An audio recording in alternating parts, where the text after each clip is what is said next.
now and 9 o'clock. We're live on the Pure West Radio Facebook page with Fraser and Katie with me, and we've got Jo Williams also in the studio tonight to tell us about a brilliant running challenge that she is taking on throughout 2023 for an excellent cause as well. Jo, evening, how are you? Good evening. Yeah, very good, thank you. Excellent stuff. Well, so much to cover with you, and we're obviously a day after you taking part in the Cardiff half yesterday, which looked excellent, but that only tells half the story, really, because you are running every day this year, aren't you? Tell us why you're doing that. So last year, I've been running for the last about 2.5 years, and last year, unfortunately, my best friend was diagnosed with breast cancer late summer. And towards the end of the year, I was just sort of wanted to do something to help. And I'm in Pembrokeshire Triathlon Club and got talked into doing Broadhaven Triathlon this year, which my brother organises. And I was going to do that for breast cancer research. And I asked my friend if she minded. And she was like, no, of course, that's brilliant. And then I just thought, she lives away. She lives in Hereford. And I wanted to do something. It was like, I just kept thinking that every day she was waking up with cancer and whether she felt okay or not, or had hospital or treatment or whatever. And I was like quite disconnected from it. And then I saw this thing on Facebook where it said about RED, which was run every day in January. And I thought, well, I could do that. And then I thought, but that's only a month. She's got cancer like every day. So I thought, well, why not do it for a year? And I said to my husband, do you think I could run every day for a year? And he said, no, absolutely not. And I chatted to all my mates in the Tri Club and started telling them like the beginning of January. And they went, you're going to run every day for a year? And I was like, yeah. And they're like, no, you won't. So yeah, that's what I'm doing. So I'll let Fraser and Katie come in just a sec. Let me just ask you then, Jo, did you in your mind have a target for how many miles each day you would want to do, or so have you planned it? Or yeah, so it started that I thought, well, because at the time I was training 2 or 3, maybe 4 times a week and doing like 3 or 4 miles each day and maybe a longer run at the weekend. So I thought, oh, maybe a couple of miles a day. And then it quickly became apparent that with still doing my other training, that would be too much. And like, I think about February, March time, I got poorly for a week and it became difficult. So I thought, right, okay, if I do a mile, that's like, for me, on a good day, it's about 10 minutes. I can go out and do that. I can put on a pair of trainers and go and do that. Or then I realized, I could just take my dog for a walk and I can run some of it. So a mile. I log on Strava at least a mile a day. I'm fascinated the mental side of this, putting yourself through this every day. Has there been any point whilst you've been running where the temptation has been to see, I've got to stop, I can't do this anymore? Especially yesterday when on the back of running after every day for 9 months, you're doing a Cardiff half marathon. Actually, just over a week ago, you just mentioned to me, Fraser, about running Dale 10K that my brother organises. Well, I ran that last Sunday, and that was actually my hardest run so far this year, because it's not flat, that is it? It's not flat, and I've done it twice before. So this year was my 3rd time doing it, and I've done the 2 previous years. The first year I think I did 1 hour and 3 minutes. Last year I did 1 hour and 33 seconds. So this year I'd got in my head, I was absolutely determined that I was going to beat that hour for doing 10K. And it's a really hard course because you've got that horrible hill, which my brother calls the hill of death.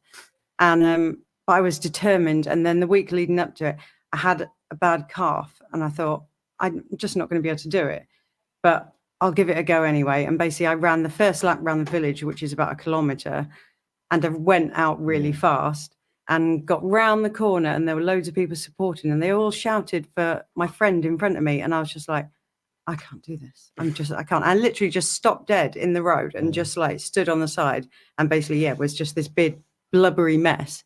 And a mate walked off with me and was like, what's wrong? And I was like, I really wanted to beat it now. And he's like, it doesn't matter. So I did finish the race, but that was probably my hardest run of the year, which things though some days, like back in the beginning of the year, I was going out before work. So like 6 o'clock in the morning, I've run in the dark, in the snow, having snow come at my face at 6:30 in the morning, doing 2 or 3 miles. That was easy, but trying to do a 10K and it's that pressure you put on yourself.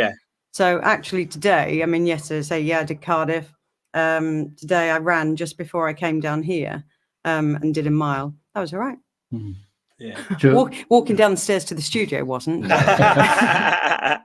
know that feeling. That's those dungeon steps down the studio one. Yeah. Joe, you have entirely our sympathies and admiration. My mother was diagnosed with breast cancer when she was 44, funnily enough. Exactly the same age as my friend was last year. And she lost her battle at 46. Last year I did just a charity bike ride for 30 days trying to do 300 Ks or whatever it was, which was great fun to do. But the pressure I felt was, I don't know if you feel the same thing, you hate the idea that you might not be able to do the next one. So the pressure on you to do it every day and not pick up any injuries must be like a strange feeling, mustn't it? You get that feeling? That was part of, so yesterday when I did Cardiff, I've all week, this calf injury has still stayed with me and really annoyed me all week. And part of me, obviously, like I didn't have to run Cardiff half. I didn't have to do that. I could have just gone out and done the mile like I've done any other day, but I've paid for it. Like, if you've paid the money for it, then you have to do it. So yeah, in my head, it was like, I haven't done it and hadn't done it before. So I wanted to go and do it. So I was just like, right, I've got no time to be, I've not done it before. I'll just go and walk, run it, whatever. And yeah, I completed it. So, and I actually really enjoyed it because there was no pressure to do it in a certain time. I hadn't got any of that in my head. It was just, I'm just going to go and finish it. And I actually really enjoyed it because of that. But yeah, to go out every day, it is, yeah. I mean, I've had friends in the Tri Club and other friends who've said to me, who run with me and that will say, oh, you know, if there are days when you can't go, just tell us and like, we'll run for you or do it. But I'm like, no. It's amazing what you're capable of, isn't it? When you, what you can do. Yeah. It is truly amazing what the human body and mind can achieve. Yeah. I mean, I think the beginning of September, we came back from holiday and the day I came back, I got COVID and I was ill for about a week and had a sinus infection straight on top of it. And last week, my mum said to me, she said, when I told her actually that I'd contacted the radio to try and come on and sort of get some more money raised and that and get my, you know, sort of profile out there. And my mum said, well, what did you do? You know, what about the week that when you had COVID? I went, I still ran. And she went, are you serious? And I was like, well, I just went out with the dog and ran a bit of it. And yeah, my heart rate went up and it was hard, but you know, it's not as hard as what my friend's gone through. So other than the fact you had to find time to run every day, which would be life-changing for any of us, Joe, how has this changed your life and your lifestyle in terms of diet and fatigue and everything? I eat a lot of cake. Right. Okay. We all do as runners. I wasn't expecting that. I don't think it's really changed at all. I'm not sure. I mean, I've got a 5, nearly 6-year-old at home, and I'm not sure how much he's noticed that mummy runs every day. He does, like the last couple of years, he knows that I run because he gets dragged along to races, like dragged down to Cardiff with all these thousands of people. He quite likes it, really. He likes supporting me. He didn't like yesterday that I didn't see him towards the finish. He likes being there.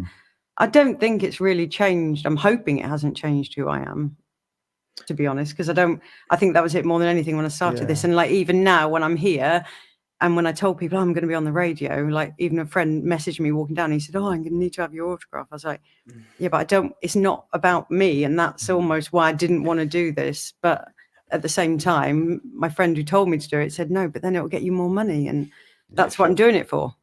Personal question, Joe, very personal question. How has it changed your body shape?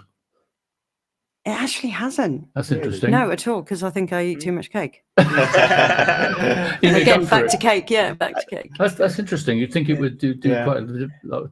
No, I think if anything, I've not lost put on probably about half a stone this year, but that's probably muscle because I've also been, because I've been doing a couple of triathlons. I've been cycling as well, and that legs is not good for the legs. Interesting. Yeah. And Joe, obviously you're doing it for your best mate. Yep. How and she's a Joe as well, isn't she? She is Joe, yeah. How does Joe feel about you doing it, and has doing it for your best mate kind of pushed you through those difficult moments as well? Because that part of your story really resonated with me. And yeah, I'm just interested to know how that's been for you. No, absolutely. I mean, most of the time, I say she lives up in Hereford, and we've known each other for 35 years. And it's certainly one of those friendships that you hear about where people don't talk very often, but when they do, it's like it always is. And it hasn't changed because she's got cancer. We don't talk very often, but when I decided to do it, she said, "Oh, you know, when you do like the triathlons or the big events, I'll come and support you." And she hasn't, which is fair enough because she's very busy. She's got a busy life and she's got treatment and everything. But I did Llanelli triathlon back in May, and the day before it, she phoned me and asked me, "Oh, you know, how's the training going and who's coming with you tomorrow?" I said, "Well, no one, I'm traveling down on my own." And she went, "Oh, what time have you got to be there?" And I said, "Well, it starts at 7, so I've got to leave home about 4:30 in the morning." And she went, "Okay." She said, "So if I leave Hereford about the same time, then I'll get there." And I was like, "What are you talking about?" And she went, "Well, I'm going to come down and support you." Well, I literally just sat there. I was in my husband's van with him and my little boy. We just on our way back from Folly Farm, and I just burst into tears because I was like, "What do you mean you're going to come down? It's just like this stupid little triathlon in Llanelli at 7 o'clock in the morning. Who wants to be in Llanelli at 7 o'clock in the morning? No one on a Sunday." And she did. She came down. She literally got there just as I was about to go in the water in North Dock, and stayed. She literally came down, watched me do the event, took photos, and then as soon as I finished, went, "Right, I've seen you. That's great. Well done," and went. So to have that support from her then, that is the only event she's been to. At the moment, she's on a retreat in Bali, which is quite nice. But yeah, and you're out pounding the streets, Joe. Yeah, exactly. I know. Yeah. So, you know. I mean, the question we all want to ask, Joe, is what are your plans for January the 1st? We all know the answer to that question. Everyone in the tri club that I'm run with, they're all like, I'm like, "I don't know what I'm going to do on the 1st January. And they went, "We all know what you're going to do. You're going to go for a run." I was like, "Yeah, I probably will." Or it'd be an enormous cake. Yeah, well, there could be, yeah. I think both, probably. Yeah. I'd be consuming more than cake. I'd be consuming liquid variety. Yeah, absolutely. Yeah, Joe, the other question I was going to ask you as well just is about your kind of outlook to running this year. And because I think my outlook to running's changed a bit this year, and I've probably run differently this year because I've done more fundraising this year. In memory of my best mate actually, and I spoke about that on Pure West Radio quite a lot when I did London in April, and we've just done a big fundraiser at the Cheltenham Half Marathon. And my outlook to running shifted a bit this year, and it's not always been about PBs or anything like that this year. It's been about helping other people, and I've taken a lot of pleasure this year from pacing people round events and that type of thing. Have you felt that at all this year? Are you viewing your running slightly differently because of what you're going through at the moment? So when I finished Dale last week, I say for me, like it was really hard just to get round. And at the beginning, I wanted to stop, and then all the way out, I was like, "What is the point in doing this race? There is, no point anymore. I'm not going to beat the hour. I'm not going to, And then I was like, well, it's just to finish. And as I came down the hill towards the end, I came round the village in Dale, and I saw a woman in front of me, and I saw her for about a minute or two because I saw her walk and then run and then walk and run. So she was obviously struggling to get to the end because we were about less than half a mile from the end of the race. So as I came towards her, I was like, "Are you okay?" And she's like, yeah, sort of a bit out of breath. So I just slowed down and stayed with her, and basically then stayed with her to the finish. And we chatted a little bit, and I wasn't sure, like I said to her, I said, "I don't know if I'm annoying you or not, but basically I'll try and help you get to the finish." And she was like, "Oh, it's my first ever race. It's my first ever 10K. And after we got over the line, I was thinking, "Oh, probably, because sometimes you run with people and they just want to get rid of you, they'd rather be on their own." But I like to, like you just said, I like to think that I can help people if I can. And I'll always ask them, if I see someone walking, I'll ask them if they need help or if they're okay. But then after I got over the line and I was talking to a friend, she came up to me and she said, "Oh, can I ask your name?" And I was like, "Oh, it's Joe." And she said, "Oh, my name's Laura." She said, "Thank you so much for helping me." And I thought, that's why I had to finish the race. That's why I was, because if I'd done the race that I wanted to do, I wouldn't have been there where I was at the end. So, yeah. It's a powerful thing, running. It really, I think I probably have always said that, and only this year really understood what I've meant by that. So great, absolutely great stuff, Joe. Breast cancer research, that's who you're raising money for. This is obviously going out live now on the Facebook page, and we'll share the video around as well. How do people support you? Because you've got all of October, all of November, and all of December to come. So I think people need to support you. Yeah, well, hopefully I'll be able to share my fundraising page with you. I think so far I've raised about just over £650.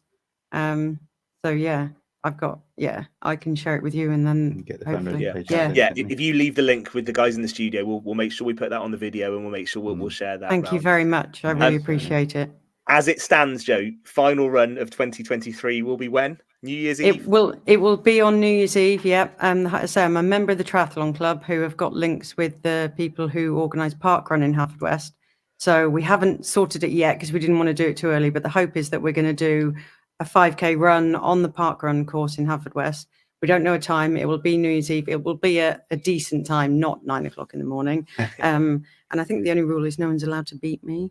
There's no PBs. It's basically coming behind me. And I think the other thing I wanted to do was to say run in what makes you happy. So in other words, if people want to dress up or if they just want to wear their favorite running gear or whatever, because I've got one friend who very much wants to be a Smurf. Me and Katie could bring our golf clubs in. Could we? You can bring your golf clubs. I will let you bring your golf clubs. European Ryder Cup hats. But yeah, +4. walk, run, whatever. It doesn't matter what you do as long as you cut round and come and support. That would be brilliant. Joe, superb, really superb.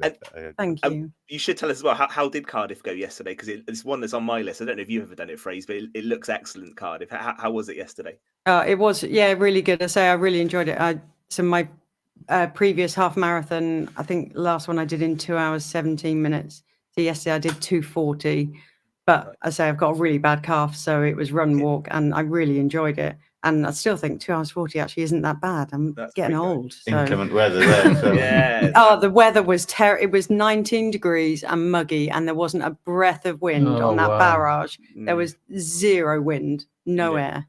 It was good. I really enjoyed it. How far are you going tomorrow? Tomorrow, I've got club tomorrow night, so it'll be about 3.5 miles intervals around Haverfordwest. Hoping not hills. I have to say, the 3rd of October, having run every day, the last thing you want is hills now, isn't it? Really, yeah, if I get there tomorrow night and the coach says hills, I'm like, right, I'm going in the other direction. Oh, excellent stuff. Well, listen, Joe, it's an absolute pleasure to talk to you this evening on Pure West Thank Radio. You. Brilliant effort so far.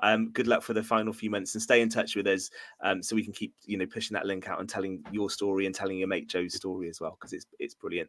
Thank you for coming in tonight. Thank you. Excellent stuff. Listen, Joe, super. Thank you. Congratulations. Yeah, absolutely. We'll be back in just a sec for the final part of Pure West Sport.